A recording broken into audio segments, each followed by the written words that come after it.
Welcome to the Roaming Yeti podcast. I am your host and head Yeti, Beth Scalacci, and we are diving into the Addi Files again this week.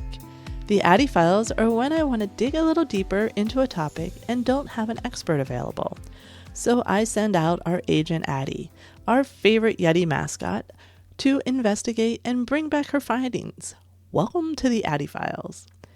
In Scott's episode about Yellowstone, he mentioned the Yellowstone Caldera, and I wanted to learn a little more about it. So once again, I sent Addi out to learn more. She did her research and put together her field notes, and I'm going to share those with you now. Are you ready? Let's roam. Yellowstone National Park is a vast and diverse protected area located primarily in the state of Wyoming, with smaller portions extending into Montana and Idaho. It was established as the first national park in the world in 1872, and it continues to be a popular destination for nature enthusiasts, scientists, and tourists from around the world. Yellowstone covers an area of approximately 2.2 million acres, and it is home to an extraordinary array of wildlife, including grizzly bears, wolves, bison, elk, moose, and numerous bird species. It provides a critical habitat for these animals, making it one of the last intact ecosystems in the continental U.S. Yellowstone is also home to the gray wolf, which was reintroduced in 1995 after being absent for decades. The successful reintroduction has had significant ecological impacts on the park's ecosystem. Some of the more popular features of Yellowstone are Yellowstone Lake, which is the park's largest lake. It's also the largest high elevation lake in North America. It covers around 136 square miles and is known for its crystal clear waters and scenic beauty.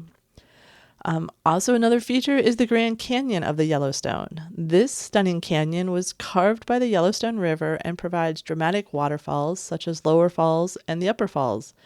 The canyon is approximately 24 miles long, between 800 and 1,200 feet deep, and from about a quarter mile to 3/4 miles wide. One other popular place within Yellowstone is Lamar Valley, which is also referred to as the Serengeti of North America. Lamar Valley is a prime location for wildlife viewing, particularly the wolves and bison, and it offers vast open spaces and is considered one of the best places to see the wildlife. Scott mentioned in his episode about Yellowstone that this was one of his favorite places in Yellowstone Park. Now, we know that Yellowstone is on a caldera, but what is a caldera?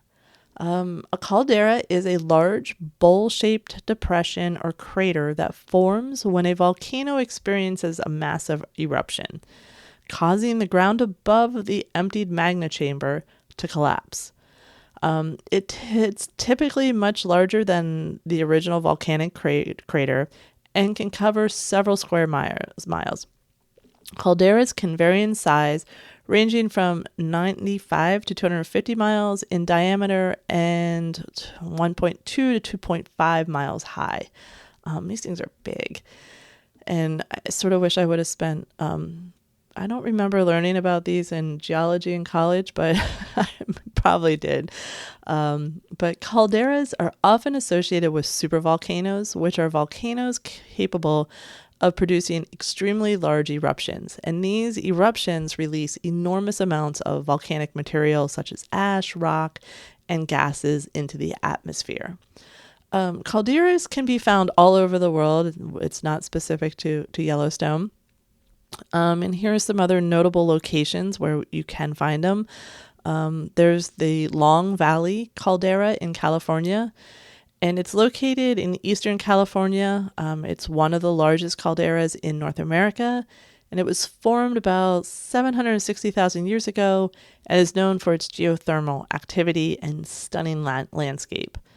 Another caldera is the Taupo caldera in New Zealand. And it's situated in the North Island of New Zealand, and it's one of the world's most active volcanic areas. It was formed during a massive eruption around 26,500 years ago, and it's a large crater lake that fills part of the caldera now, the Lake Taupo. A third caldera is in Santorini. It's the Santorini caldera in Greece, and it's a volcanic island in the Aegean Sea. It's famous for its stunning caldera. The present-day caldera was formed after a series of volcanic eruptions, with the most significant one occurring about 3,600 years ago. The famous Minoan eruption is associated with the island's cataclysmic history. There's also the Crater Lake caldera in Oregon. It's a stunning caldera that was formed after the collapse of Mount Mazama due to a massive eruption around 7,700 years ago. And the deep blue lake that now fills the caldera is one of the deepest in the world. And last, another one, there's many more. These are just some of the more well-known ones. Lake La Garita Caldera in Colorado. It's located in Colorado's San Juan Mountains. And it was formed around 28 million years ago during an enormous eruption. And it's one of the largest known volcanic eruptions on Earth. So, there's definitely a lot of these throughout the world that you can go see if you want to check them out. There's probably more that you can learn about. But I want to look specifically at the Yellowstone Caldera. And the Yellowstone Caldera was formed after a series of explosive volcanic eruptions over the last 2 million years. And these eruptions were so powerful that they caused the ground above the magma chamber to collapse, creating a vast depression or caldera. And the Yellowstone Caldera measures about 30 miles wide and covers an area of approximately 1,500 square miles. It extends into parts of Wyoming, Montana, and Idaho. And the Yellowstone hotspot is also a geologic feature located beneath the Earth's crust. And it is a plume of hot mantle material that rises from deep within the Earth to the Earth's surface. And the hotspot is responsible for all the volcanic activity in the region, including the formation of the Yellowstone Caldera, as well as the geothermal features found at Yellowstone. So like I said, in addition to the caldera is the which was created by the Yellowstone hotspot. The hotspot also produces extensive geothermal features such as geysers, hot springs, and mud pots. And these are the result of the heat from the hotspot heating underground water and then creating unique geothermal landscape found in Yellowstone National Park. And the most famous geyser, it's the most famous one in the world. Old Faithful is located at Yellowstone and of course attracts millions of visitors each year. Old Faithful is known for its highly predictable eruptions, which is the primary reason for its name. It erupts every 90 minutes to 2 hours, with eruptions lasting from about 1.5 to 5 minutes. And during an eruption, Old Faithful can shoot boiling water and steam up to a height of 100 to 185 feet in the air. This is not something I've seen yet, but man, it just sounds beautiful and really powerful. Given its potential for large eruptions, Yellowstone is still closely monitored by geologists and researchers. They study various indicators such as ground deformation, seismic activity, and gas emissions to understand the volcano's behavior and potential hazards. It's active. So while the likelihood of an imminent eruption is low, the impact would be catastrophic if it were to occur. An eruption would release immense amounts of volcanic ash, which would affect both regional and global climates. It would cause crop failures, disruption in air travel, and a volcanic winter could have a lot of severe consequences as well. So, I'm glad they're keeping an eye on it. I really hope we don't have any more eruptions. It sounds like it wouldn't be good for any of us, not just people visiting. So, it's active, and it's just something to keep in mind while you visit.